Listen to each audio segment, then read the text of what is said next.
Hi everyone, in today's lesson we'll do a quick review of trigonometry in preparation for your CCA. So if you recall, in a right triangle, we have three trig ratios that we've studied this year. We have our angle, which I'll just mark with an arc right here. The first thing that we want to do is label the sides. We know that the side opposite 90 degrees is the hypotenuse. If you go all the way across the triangle from an angle, that side is labeled as the opposite side. And that leaves this final side right here to be the adjacent side to our angle. Okay, recall that each of our trig ratios has a relationship between two of the sides. The sine of our angle A is the ratio of the opposite side to the hypotenuse. And I'm just going to shorthand it down below. Sine of A equals op over hyp, opposite over hypotenuse.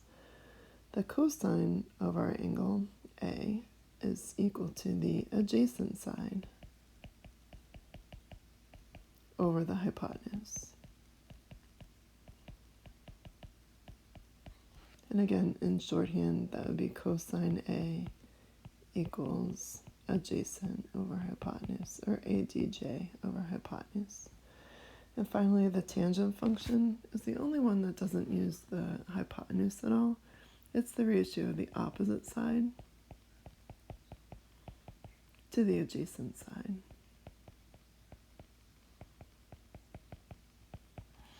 And again, in shorthand, it would be tan of A equals OPP over HYP, opposite over hypotenuse. All right, on your CCA, you're going to be asked to describe which trig function could be used to solve a problem.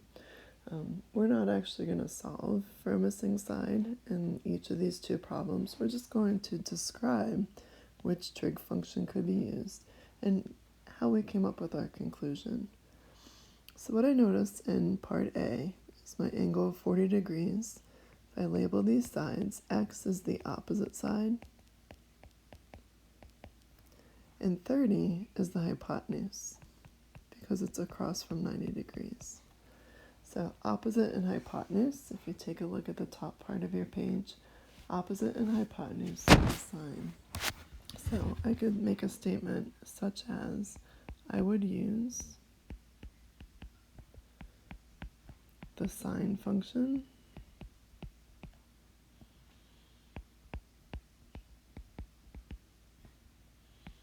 or sine of 40 degrees because x is the opposite side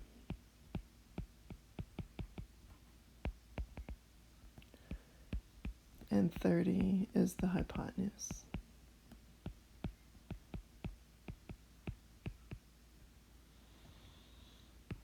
Or you can also mention something like sine equals opposite over hypotenuse. All right, so this will have to be answered in a complete sentence. For part B, here's my angle. I notice that 32 is the opposite side and x is the adjacent side. So opposite and adjacent leads me to tangent. So I would make a statement such as, I would use the tangent function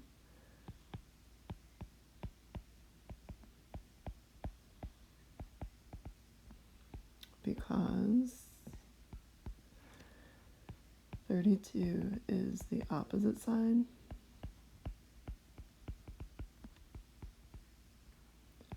and x is the adjacent side.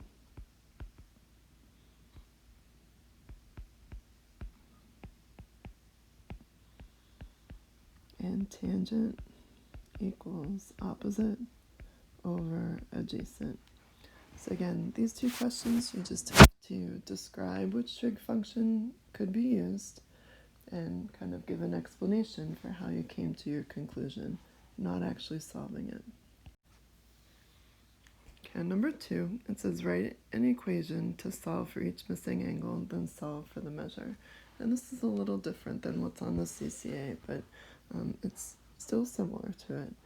Okay, so what we have right here in part A is our angle marked with the x. 25 is the hypotenuse. 19 is the adjacent side. Adjacent and hypotenuse leads us to cosine.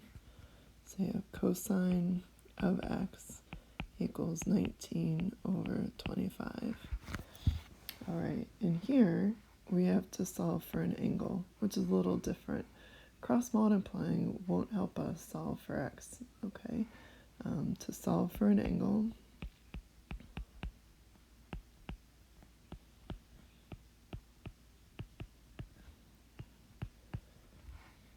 sorry, I went to right, we need, so to solve for an angle, we need to use an inverse trig function. Okay, so that means we're going to rewrite this as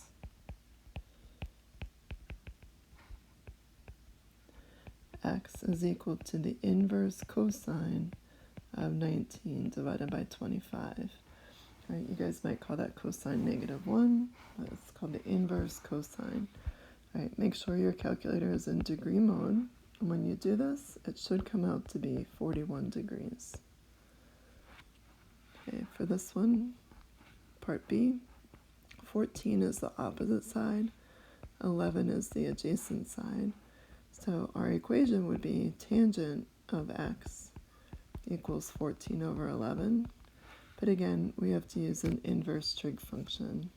So we're going to rewrite this as x is equal to tan -1 of 14 divided by 11.